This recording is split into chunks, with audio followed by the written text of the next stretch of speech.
person at a PCR test, so that the person has then taken the PCR test, and that will be sent to the lab for confirmation of a positive result. Then just shows that the system does work and people are safe going into the event. At least 43 migrants are said to have drowned in a shipwreck off Tunisia. Humanitarian organisation Red Crescent says they were attempting to cross the Mediterranean from Libya to Italy. A ban on single-use plastic comes into place this weekend. 10 of the most commonly found littered items will be banned, such as cotton buds, plastic straws and stirrers. A deposit refund scheme for plastic bottles and cans will also be introduced towards the end of next year. And finally, some dating agencies have seen inquiries more than double over the past year. They say the closure of pubs and offices has caused a shift in how people meet their partner. They're also noticing more singletons fed up with online dating. Fergal Harrington, co-founder of Intro Matchmaking, says demand is booming. Lockdown has done an awful lot for dating. In the last sort of 16 months, we've seen a massive surge in inquiries. June just gone was up 115% year on year, 15% up on the biggest ever month we've ever had. It's 2 minutes past 2. News Talk Weather. Thanks to Ryanair. School's out. Time for a family holiday in Spain, Italy, Portugal and Greece. Some bright spells will develop this afternoon, but mainly cloudy overall with scattered showers. Highest temperatures 17 to 20 degrees. And now you're up to date on News Talk. Football on Off the Ball. With Paddy Power's Save Our Game. England's goals total 40k so far for Irish football. Gamble responsibly. Gamblingcare.ie. You are welcome back to Off the Ball Saturday here on News Talk. John Duggan with you through until 8 o'clock, because we've got commentary of the Lions from 5 with Neil Tracy and Fergus McFadden. So much to look forward to this afternoon. But it's football all the way now till 3:30. Chris Hughton coming up at 3 o'clock. But now, the former Republic of Ireland international and Liverpool legend Mark Lawrenson, football correspondent of the Irish Independent Dan McDonnell, and the broadcaster and journalist Johnny Ward will pick through the Euros, the League of Ireland, the stories of the week, our coverage with Paddy Power's Save Our Game, donating €10,000 to Irish football for every England goal which is scored at the Euros. The 4 goals so far amounting to €40,000 for Irish football. Text number 53106. Tweet us at Off the Ball. Listen on News Talk. Watch us on the social and digital channels as well for Off the Ball, for Periscope and Twitter at Off the Ball, YouTube, Facebook, and on the OTB Sports app for iOS and Android. Search OTB Sports in your app store to download it if you haven't already. Good afternoon, lads. Mark Lawrenson, Italy are through to the last 4.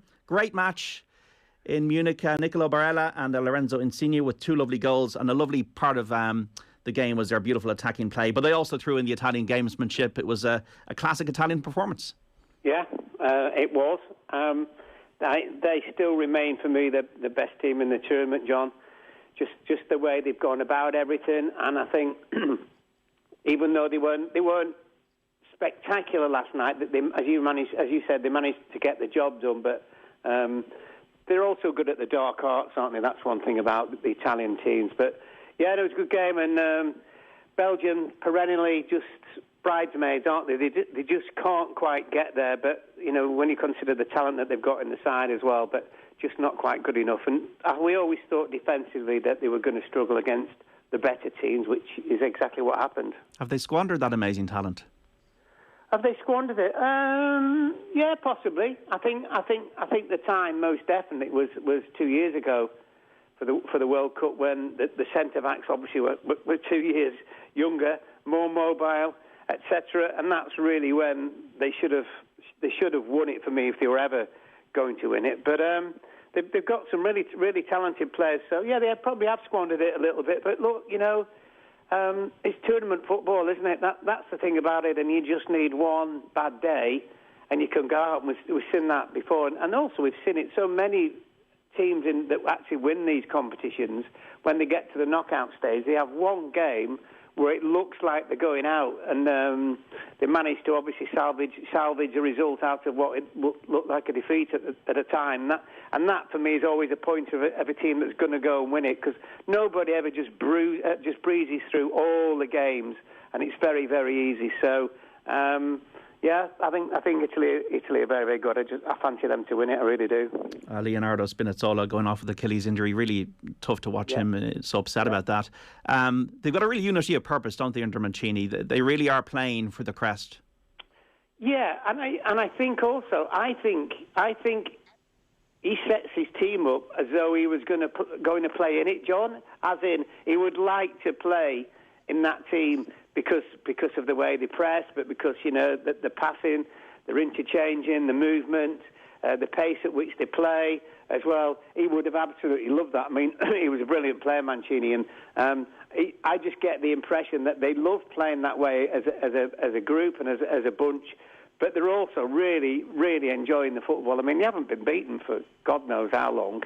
And they kind of, before the competition, we all thought, well, we're not quite sure, and it's, you know, they don't look particularly good. But they've just been great. They really have. Dan and Johnny, are you loving Italy?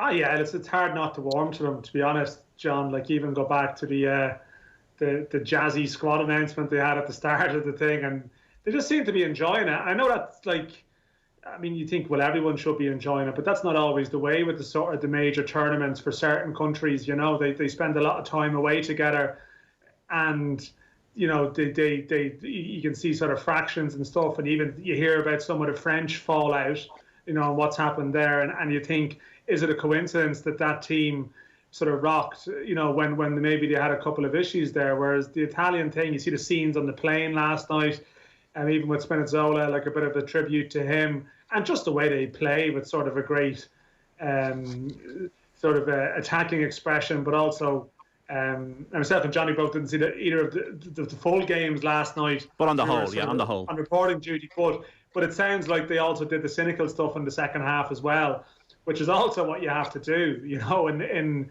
to some degree, you like to actually see out a knockout tournament, and they have the sort of Bonucci and Chiellini who've been there before and know what it takes. So yeah, it's very hard not to warm to it. It's like they've managed. I think the thing as well is that they've managed to, and I wonder if this probably adds to the enjoyment aspect, that they've managed to. It's been a bit of a squad game for them too.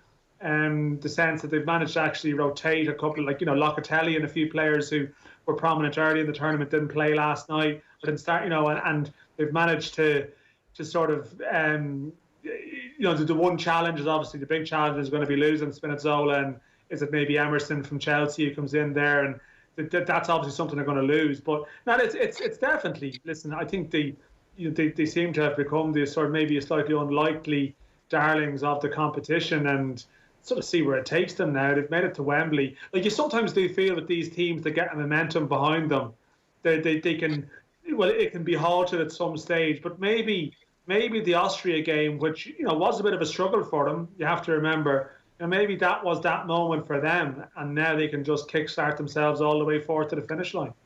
I suppose, JD, when we were kids after Italia 90 and they started showing, you know, Italian football on the box, you know, all my friends and I, we picked an Italian team, and Italian football was such a cool thing when I was a kid, and there's something, I suppose, reaffirming about seeing Italy doing so well. And so I was just catching up on the game this morning, looking at the images of Chiellini embracing his defenders after they did something good defensively, and obviously 2 smashing goals as well. They just have an immense togetherness, as the lads said. They really do look like they're completely gelling kind of mentally under Mancini, and I still think they're probably vulnerable to England when they meet them, if and when they meet them. I think England might have a bit too many guns for them attackably, but there's something, I guess, reaffirming about like life when you see Euros, football is back, crowds are back at games, and Italy are winning thanks in no small part to the dark arts as well. Yeah, Immobile and Donnarumma, divine intervention, got them back up onto the pitch last night after their sudden falls. The Belgians, Dan, I think you had high hopes of them at the start of the tournament. Yeah, like, I mean, I probably thought they would have been, or my feeling they might win the competition. I still think one of Italy or Belgium missed the trick by not getting themselves, you know, to come second in their group and down that bottom half of the draw. You know, that's the cynicism that they needed, you know, in some shape or form. I still feel a small bit of sympathy for Belgium. I mean, listen, I completely agree with. I would have covered them at the World Cup 3 years ago, I suppose it was now, with the COVID year we lost, and like that semi-finals with France, I don't think they blew it that time. Like, it was quite a good game, and just they lost to a very good side, and I think they really performed well in that competition. But as you mentioned, like, those defenders are sort of 3 years older now. But I also think as well, I mean, De Bruyne has come in with an injury. Hazard didn't play last night. They they've had a little bit of bad luck at certain stages along the way, but also it did appear there was one or two tactical questions maybe about how they set themselves up at times. Last night they found themselves very vulnerable to Italian runners, and listen, maybe for all that it's a golden generation, like defensively they're still reliant on sort of that older core. So I don't know. I think there's obviously a bit of speculation around the future of Martinez now. I'm not sure how he'll be remembered there. I mean, they were the top ranked side in the world, but they still, you saw with Jeremy Doku last night, who would have played here 2 years ago in the under-17 European Championships and would have been outstanding and would have been pinpointed. And you still see that they have that sort of explosive attacking talent coming through, and I think they will continue to do so. But maybe just frailties in terms of getting it done at the other end have caught up with them. Mark, Spain made hard work of it against 10 men against Switzerland, but they got through on penalties. Seems to me to lack a bit of cutting edge, lack a real star. Yeah, I think that's apart from the young midfield player who's obviously Pedri. Yeah, Pedri. Yeah, I mean he is a player, but no, in terms of cutting edge, most definitely, and there through it, I think be daft was not to just mention the French, John, as well, because if you want to blame somebody for that for going out against Switzerland, what about the manager? I mean, you're in a situation where you're 1-0 down and your keeper has to save a penalty, and they got up to 3-1, didn't they? Yeah. And why didn't he at 3-1 just say to them, as good as they've been, they had a swagger on there, and obviously Pogba's goal was sensational, but it was a swagger. It was like, look at us, look how good we are. And I just think if Didier Deschamps had been a bit more pragmatic and gone, you know what, boys, well done, let's just sit in a little bit, not keep it as open, and especially after the second goal came in from Switzerland, and they looked so vulnerable, didn't they? So, make a change. Nobody's worried about the fact if you might stick three defenders on and go on and win 3-2. And I just thought, looking at when you analyse the whole competition, and obviously I think most of us thought that the French would win the competition. Well, look at that and just think he just had a mad sort of 10-15 minutes for me, Deschamps, where he was caught up in this. The bit of pouting, we are so good, look at the goals we score and all that kind of stuff, and I just think they got that spectacularly wrong. It was sloppy stuff, wasn't it, lads? I remember that image of the guy, the drummer lad in the crowd, and he's drumming with his back to the action, and then somebody behind him, and the air goes out of the balloon, and he looks behind him, and it was that they were knocked out. It was just really sloppy from France. I still kind of can't believe that they blew it. This is amazing. JD, Sorry, Johnny, go on. Go on, yeah, I was the same. Obviously, that was like one of the most epic days of football in my lifetime, and did the two games, and the historic repetition was just incredible to believe. But Switzerland actually wasted a chance at 3-1, and I was like, God, if that had gone in, it might have been a little bit interesting. But from the context of missing the penalty, the two goals in the space of whatever it was, 5 minutes, you're like, there's absolutely no chance France would miss here. But for me, I think Mark might be a little bit harsh on Deschamps. I think everyone expects France to win at 3-1. The only qualm I would have is Mbappé should never be taking the fifth penalty the way he played. He was of all the penalty takers, you were like, he was the only one you were doubtful about, because of mentally he was clearly a little bit shot in the game. They desperate miss in the second half after being put through, and that was my big kind of fault with Deschamps. I thought Mbappé, when he came up to take that penalty, I think a lot of people would have been thinking, not sure about this. Maybe if he's taking a penalty, take one of the early ones, certainly not the last one. But other than that, I mean, at 3-1, you're just expecting France to swagger through. Pogba was obviously robbed for the third goal, but he had an immense tournament. It was an amazing game, but for me, the biggest French fault was Mbappé taking the last penalty. I don't know. I mean, they gave away a 2-goal lead, with sort of 8 minutes to go. I don't think the choice of the penalty taker is really an issue. I mean, if Mbappé had gone earlier, they might have lost the shootout earlier. I just sort of can't believe that it happened. Really, that you have. I can't think of too many sort of parallels. You're used to teams getting shocked in the competition, losing 1-0, like Cameroon, Argentina, or something, or France against Senegal, but actually to lose it from that position, it's a pretty spectacular. France, Germany in 1982. Is that where we're going back to?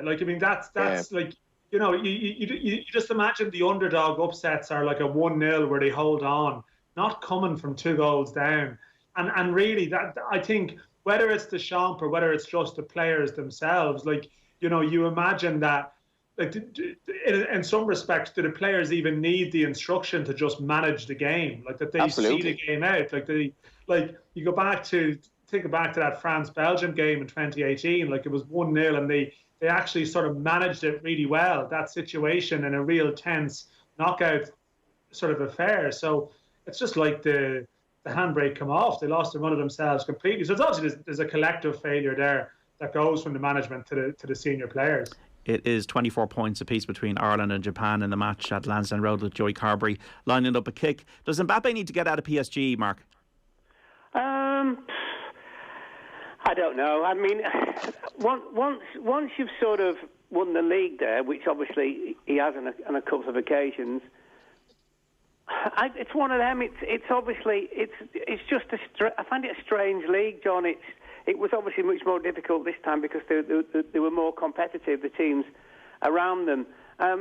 He probably does. He probably does just to kind of challenge himself. And I don't know. I mean, in that game the other night, you know, when you see him playing, and we know he's lightning quick, and on his day he's almost unstoppable. He just kept doing the same thing, and you're kind of thinking, is that because in Ligue 1 he can do that every week and score bundles of goals, or is it because you look at him and is nobody saying to him, well, actually, you know, we all know what you're going to do now, so you need to come up with one or two more alternatives. So you could argue yes, but then of course the thing is, who's going to pay the money for him?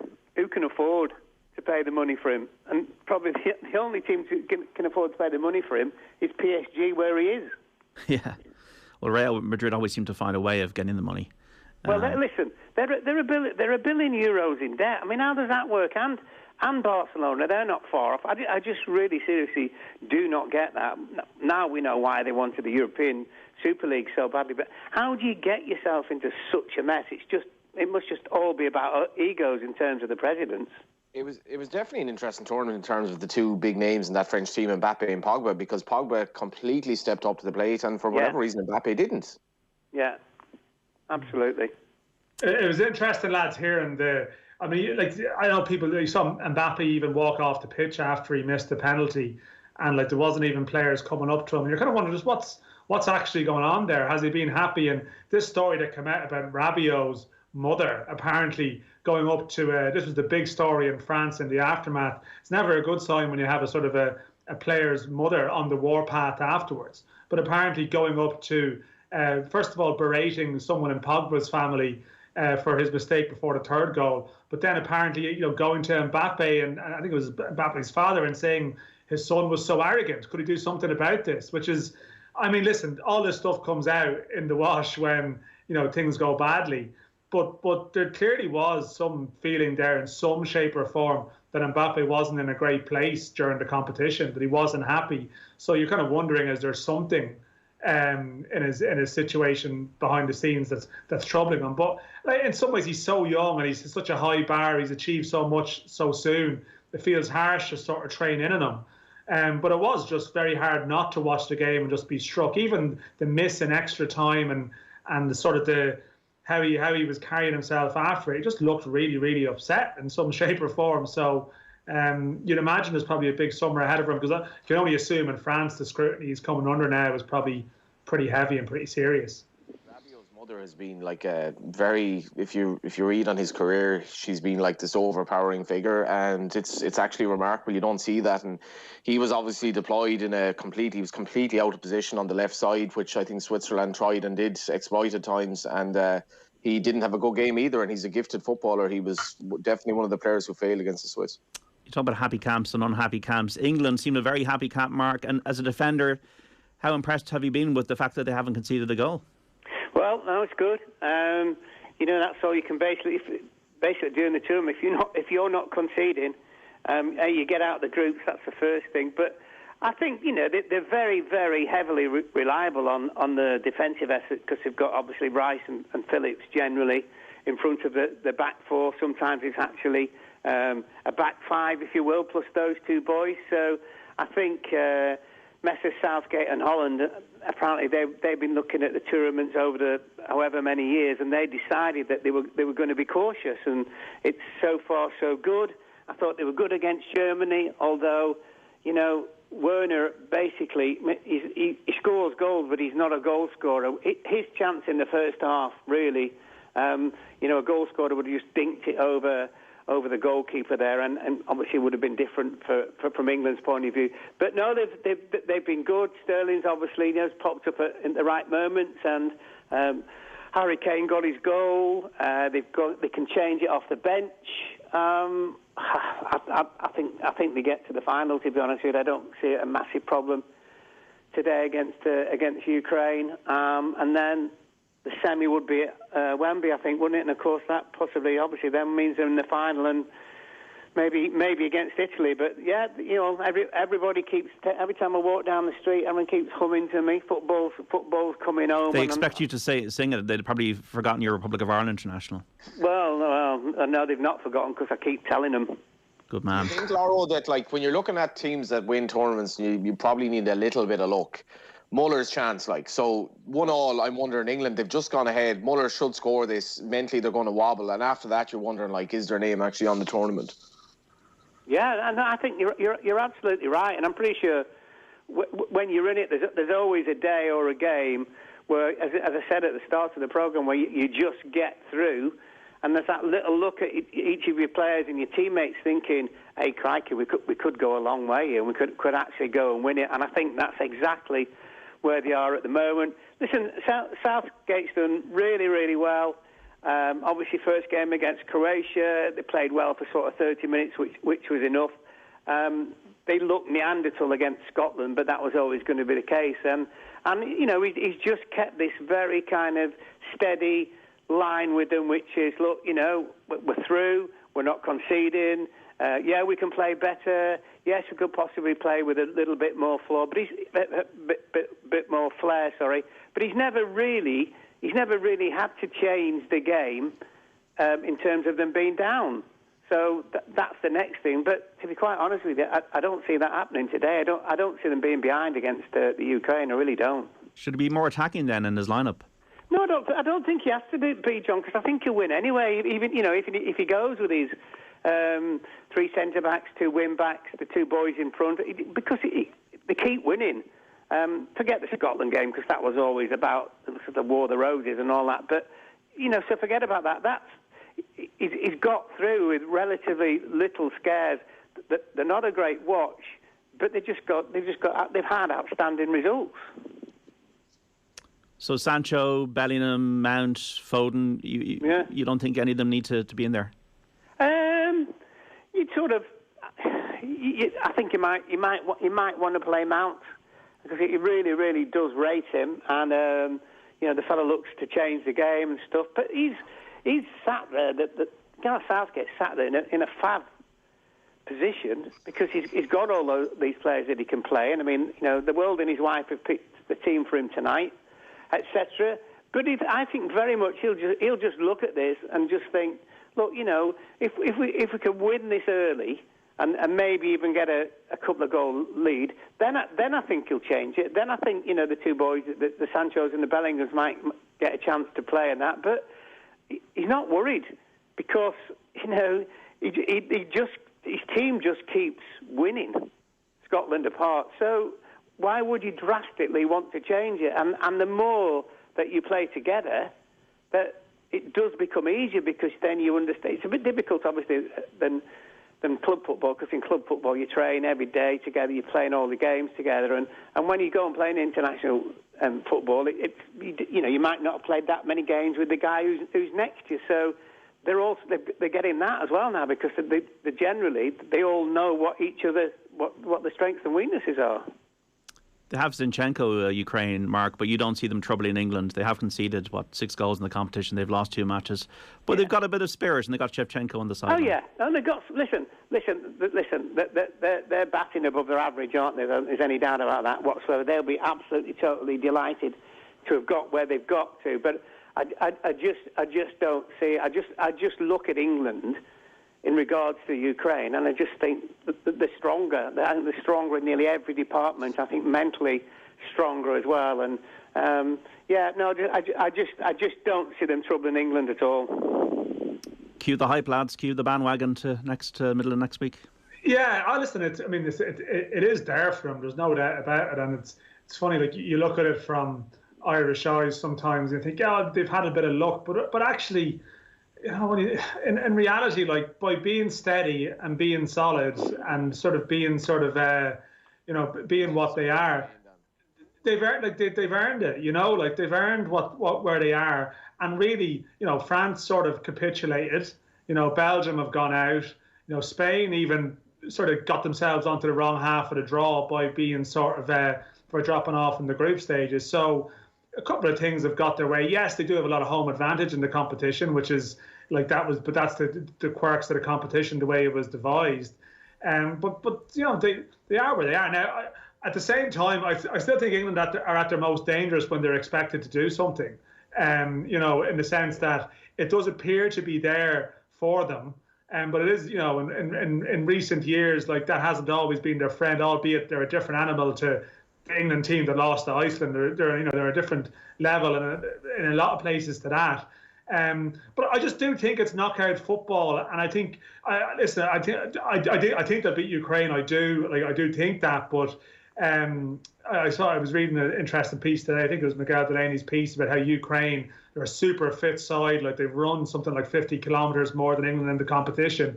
And if England don't score early, you know, then you end up in one of these sort of knockout games where, like, you see a lot of games in this competition have gone to extra time. Like, you even mentioned Italy have been great. Austria brought them all the way. You know, we've seen Switzerland take France and Spain all the way, albeit Switzerland are better than Ukraine. But it's just in knockout football, I still think we're talking about England being in the final, and yeah, I can completely understand that. And of course, you know, if you're asking someone to put money on it, they'll go that way. But I just think, you know, we'll see what happens with Denmark and the Czechs.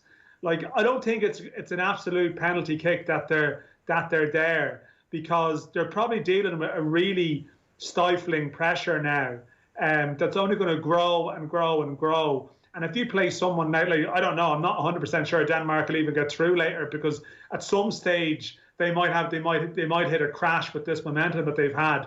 But if you play a team that's got nothing to lose against you in the semi-final, and England are carrying the weight and a lot of stuff on their shoulders, and even if they go behind once, which they haven't done, just how they react to that. Like, I think there's a few things there we need to see. But listen, by being well managed and being pretty stable and consistent, unlike some of the other teams that have misfired, they've probably earned the luck they've had, in the sense that this is there for them now. Ireland leading Japan 33-31 in the rugby, a humdinger of a game in terms of scoring at Lansdowne Road. 53106 on Off the Ball Saturday here on News Talk Football Saturday. Lads, lest we forget, as regards England, that Germany were absolutely useless and they still played the most conservative football of any team. Harry Kane ignored a pass to Sterling when the goal was on to turn and pass backwards at 1-0. He's not fit, says McDara on 53106. Johnny, do you expect an England victory tonight? I do. I've massively enjoyed watching Ukraine. I think they've been one of the highlights of the tournament. They, as Dan says, they play with massive energy. Zinchenko, I think, has been absolutely superb. Yarmolenko up front led the line brilliantly the last day. I really enjoyed watching them, but I know Dan's on about expectation with England, but I think you could flip that around and say I think they'll get an awful lot of belief from beating Belgium, or from beating Germany. I'd agree with the texter. Germany, not a great side at all, but the way England came through, and I think the key for England is, as much as they're playing very conservatively, they can change things up. They can bring on a world-class player like Grealish when you're taking on a tired defence. The last thing you want is to be taking on Jack Grealish. I thought Sterling was immense in the second half. The last day, he just had that star quality that Germany couldn't deal with. And I find it hard watching Declan Rice geeing up the English crowd, but I think he might be celebrating a European tournament with England this year. And I wonder how Pep feels about Sterling. I always wonder if Sterling's going to be there at City next season, but he's doing everything right, isn't he, Mark, at the moment? Yeah, no, he's had a fabulous tournament. He just, towards the end of last season, he was almost like the forgotten man at Manchester City, but I can't believe that they're possibly thinking of selling him. I think that would be a backward move from Guardiola and Manchester City's viewpoint. So he's done great. I mean, he's lightning quick.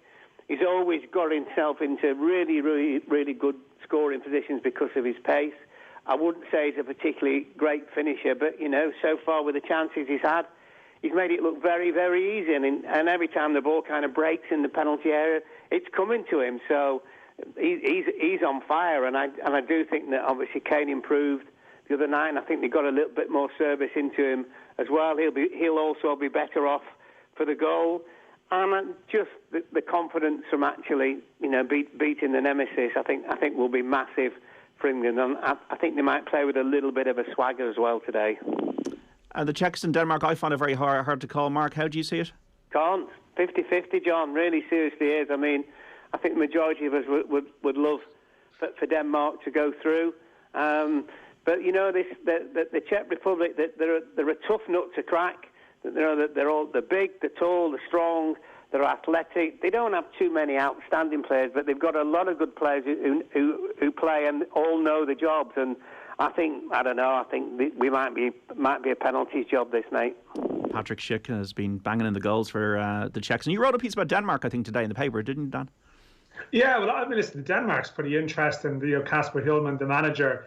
They got rid of Aga Hareide around the same time Ireland did their succession plan, and they opted, even though Hareide qualified Denmark for the finals, they opted to go through with it and bring in their man who they reckoned would play a better, more attractive brand of football.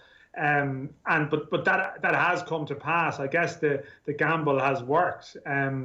But they also do have, I mean, for all that maybe Eriksson is naturally the most recognisable name, they also have a very good generation of players coming through at the moment that are spread around the top 5 leagues in Europe and all playing at a very good level, and they just appear to have hit on I think the whole story of the tournament has been shaped by the whole Eriksson thing. But, like, you know, prior to the competition, their form was very good, and there was probably a lot of expectation around how they would do. Now, clearly, just things have gone in a completely different direction for them. And they've responded from like the most terrible sort of adversity and managed to draw strength from it. But there's a question of how far it can take them. But listen, they went for, you know, the local sort of visionary who, in their mind, like some people who would have criticised them initially, like there was a biography written about him, and it was called Football Dreamer because he had this sort of great vision. You know, that maybe they could recreate some of the swagger of the Danish team of the 80s that went to the World Cup in '86 and won their group and then got hammered 5-1 by Spain. But it had, like, you know, Preben Elkjær and Laudrup and like this amazing team. And I think when Denmark, and even in recent years when Ireland have had their battles with Denmark, there was always this tone in the commentary that there was their traditionalists weren't sure about this brand of football that Hareide was playing. Like, they were unbeaten for 2.5 years and they qualified for tournaments, but it wasn't enough. And they went for this guy who actually is giving them maybe a small bit more. And it's very interesting to see how far it takes them. But they've good attacking players that have stepped up, you know, in the absence of Eriksson. I mean, they hammered Wales. You know, even in the game against Belgium, they were good to watch, but the nature of this competition, they were possibly also feeding off the home crowd.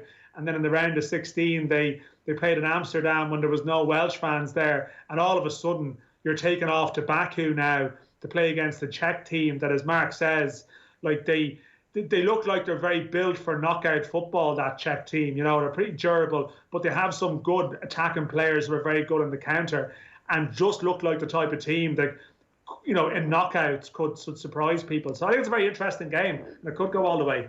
Johnny, I'll give you a euro. Who are you backing, Czechs or the Danes? I think the Czechs, actually, I've been impressed by them, and I think, as Dan says, the location of the game is very important. I think Denmark have probably been kind of here with a tide of emotion after Eriksson, but I've liked the Czechs. I think they've been there's a lot of belief in them. They started the tournament well. They've maintained it. They've a good striker in the guy whose name I forget, who scored the wonder goal against Scotland.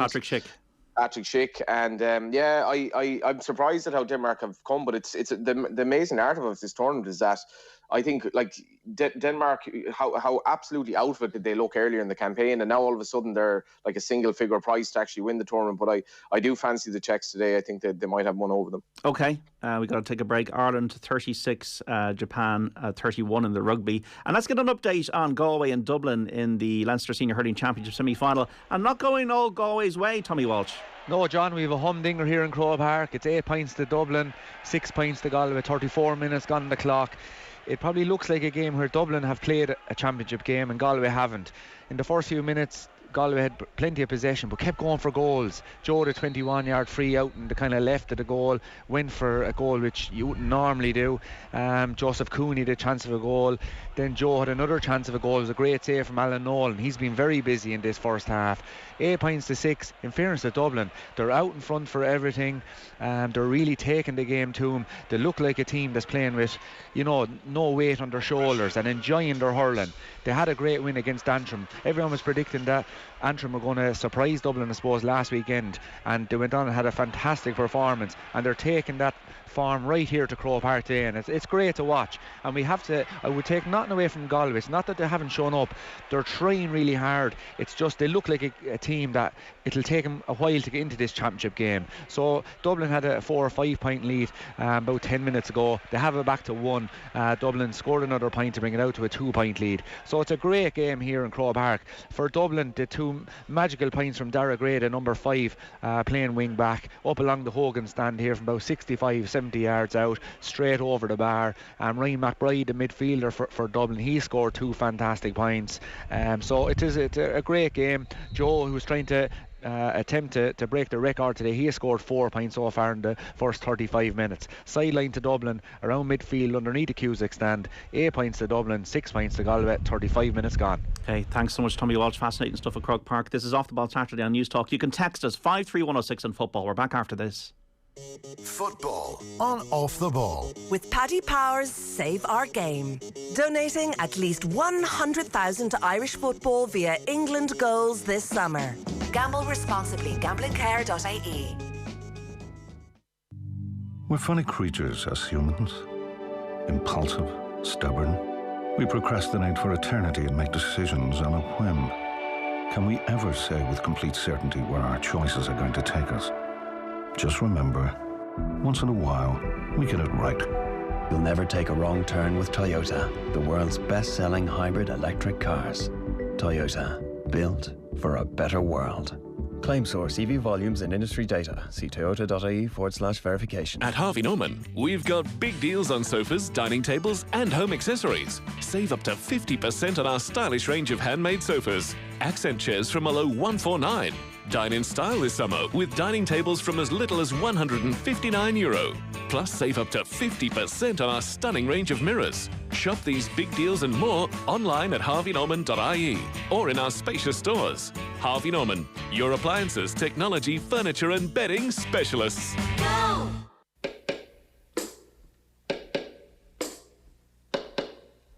Last year, National Lottery players raised over €254 million to support good causes all across Ireland.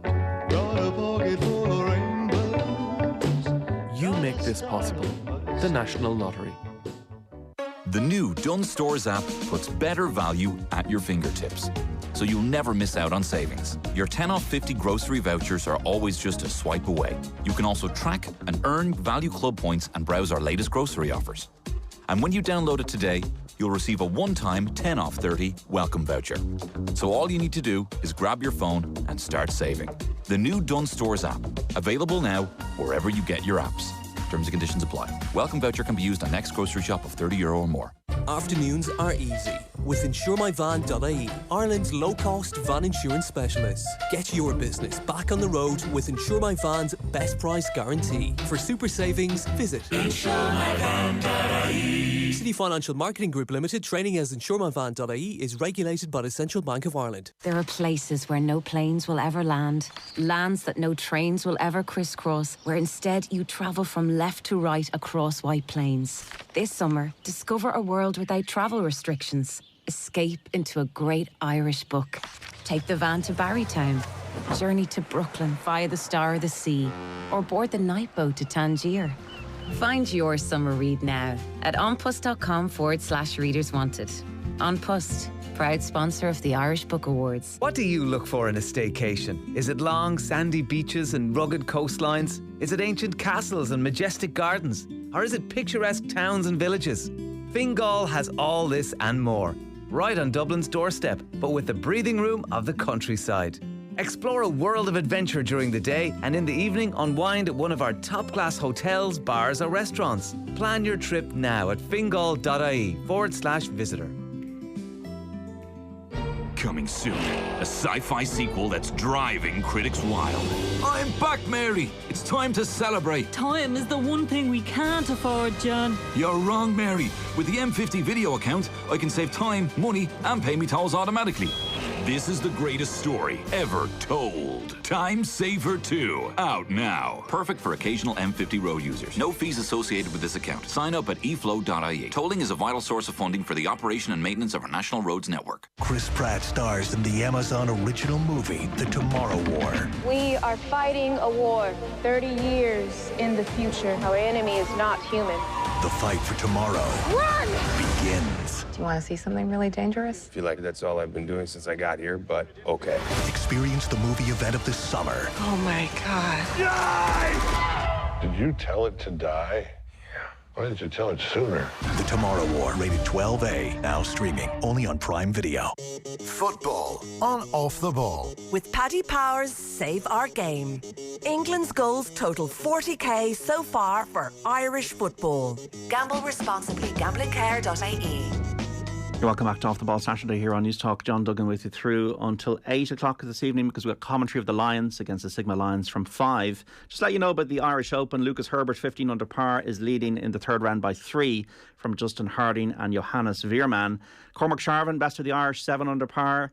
Graham McDowell 5 under, Rory McIlroy 4 under, Shane Lowry 3 under. In the rugby, Ireland 39, Japan 31 into the last 10 minutes at the Aviva Stadium. Football on Off the Ball, thanks to Paddy Power, Save Our Game, donating €10,000 to Irish football for every England goal scored at the Euros. Joined by Mark Lawrenson, Dan McDonnell and Johnny Ward. And the 4 goals so far amounting to €40,000 for Irish football with that Paddy Power campaign. You can text us 53106, listen on News Talk, watch us on the digital and social channels for Off the Ball. Dan, a truly remarkable interview that Stephen Kenny gave Nathan Murphy here on Off the Ball on Thursday. Yeah, I mean, it was. So obviously speaking at length, and I assume most people are aware of it, but speaking at length about how the Christian Eriksen episode brought back memories of his own episode in Sweden back in September 2019 and the impact that had on him. And yeah, it's sort of an interesting one. Like obviously around that time, there was certainly a very noticeable sort of, conscious attempt to very much keep quiet what had happened at that moment. And to be honest, when someone's dealing with their own personal health, you have to respect that privacy. But there was almost a real reluctance to talk about it at all. As much as there was possibly some awareness out there, I suppose, in football circles that it was maybe more serious than the statements were letting on. It was kept very tight, and naturally, I don't think any reasonable people are just going to speculate around stuff like that. But it was Stephen Kenny's news to share, I guess, and he decided to speak about it and the sort of profound impact it probably had on him, or even the delayed profound impact in the sense that maybe just seeing the Eriksen thing, as he mentioned, prompted him to ring some of those FAI staff that were around him in Sweden at that moment in the airport terminal where he could have died. And maybe, if he was in a different country or a different place or out for a walk or wherever, and not surrounded by, the medical support that was on hand, that could have been it, and it was sort of very, sort of powerful to hear him sort of hit on his reflections on that, particularly as he said, as a father of sort of 4 kids and all the stuff he would have missed out on. So, listen, there was obviously 2 sides to the interview, because there was obviously that very serious subject matter, and then I think people were possibly, very struck by the passion and like his still sort of wavering belief in what he's trying to do, and that, in terms of the job, what he can do. But clearly, there's obviously there's a raging debate still ongoing around Stephen Kenny's Ireland tenure, and we all get very het up, and it's all very serious and all of that, you know. But then you place it against something like his whole health experience, and you realise, you know, there's grades of seriousness in the debate of everything we discuss. Yeah. I'm conscious that we're against the clock here on Football Saturday today. So, well said, Dan, about Stephen Kenny. It was a remarkable interview. If you want to listen back to it, you can do so on the OTB Sports app. Check out the podcast section or the interview on YouTube with Nathan Murphy, the exclusive that we got for you on Thursday evening. Just on Rafa Benítez going to Everton, Mark, is he today's man or yesterday's man when it comes to management? Probably a little bit in between, John. To be honest with you, he's a very, very thorough manager. I don't think there's any doubt about that. I think he will be backed extremely well by Mr. Mashuri at Everton. I think that guy's already spent $500 million on transfer fees and wages alone. I'm a bit like, you know, I've got a couple of brother-in-laws who were mad Evertonians, and that, like, they sort of straight away, oh, we don't want him. And I just think that, you know what? Get over it.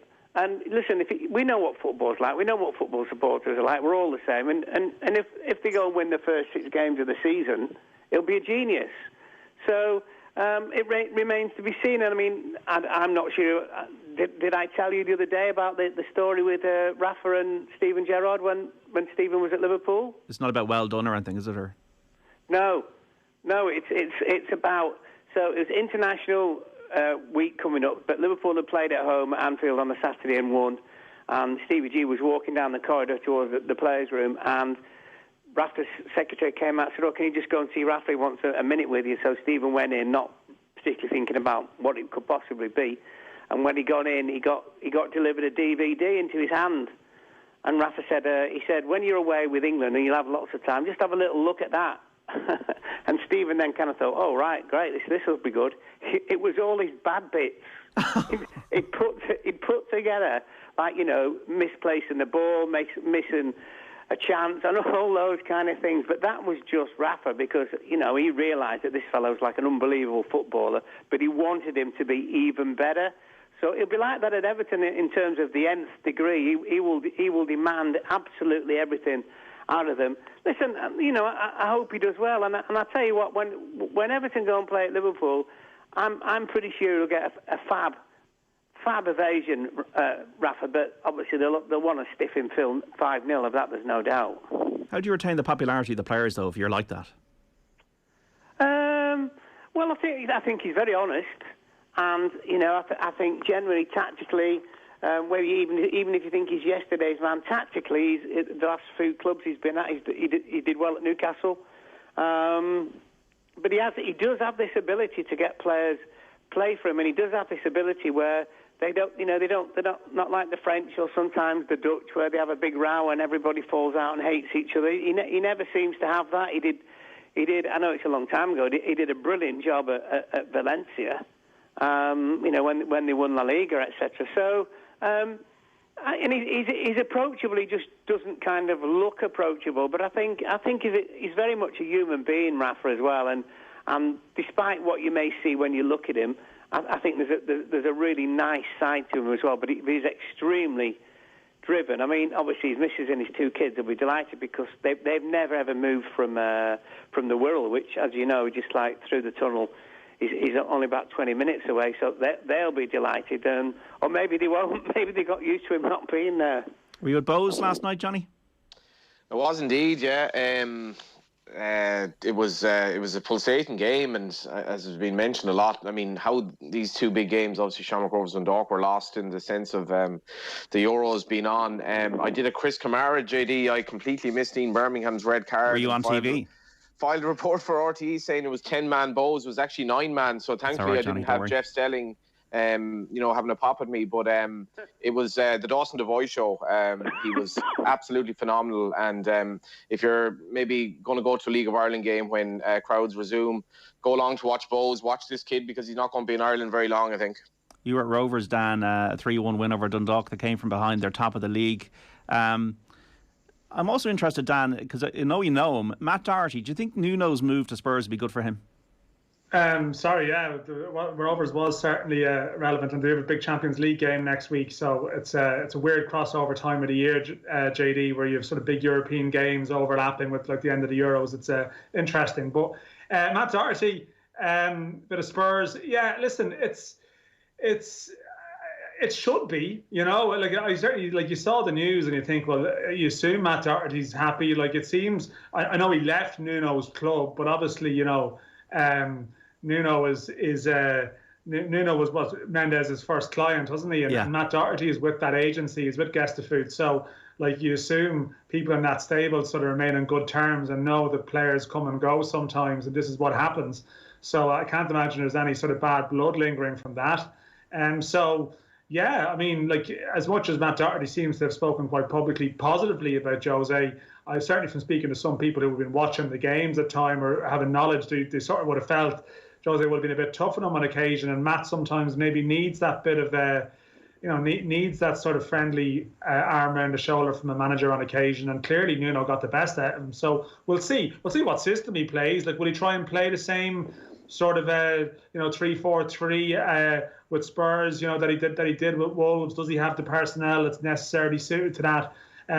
There's a couple of question marks there, but you got to imagine, for Doherty at least, he's going to be looking forward going in for pre-season, and maybe there would have been a bit more trepidation if there was a different manager there that he didn't know, or one he felt didn't rate him in some way. Are you a Nuno fan, Mark? Is he going to be effective at Spurs in your view? Yeah, I think he will be. I think he did a really, really good job there. I mean, obviously taking them out in the Championship and getting them in the Premier League. And all right, last season they were distinctly average, but that sometimes happens for different reasons. But yeah, I like the way that he approaches his football. I saw a fab interview with him. I think it probably might have been about 18 months ago, and the interviewer just saying to him, you know, he said that there haven't been that many managers who've been goalkeepers, and he just said, you know what, he said, if you really think about that, he said there should be a lot more. And the interviewer said to him, why is that? He said, well, if you seriously think that, you know, I'm in goal and the team's up the other end, he said, all I'm ever doing is watching. And I'm watching where players are running to, and I'm watching what players do when they have to run back towards me, if they're a defender or if they're an attacker and stuff. And it just made a whole kind of load of common sense, basically. And he's never one who gets too excited when they win, never gets too excited when they lose. He was really well backed at Wolves, as everybody knows, because of obviously the kind of Portuguese influence, etc. But yeah, I think. But the problem is his in-tray is massive, isn't it? And the biggest single piece of the in-tray is what happens to Harry Kane, basically. And Vieira to Crystal Palace, Mark. Yeah, I don't get that. I really don't, because I think Crystal Palace. I just think Roy Hodgson was a perfect fit for them, regardless of whatever age he is. I just think he was perfect because he'd guaranteed they'd stay in the league. He's good at buying and selling, and I think it's completely different now. And I wouldn't mind having a little bet that Crystal Palace will get relegated next season. OK, Mark, Dan, Johnny, enjoy the matches tonight. Thanks so much. Thank you. Cheers, Jenny.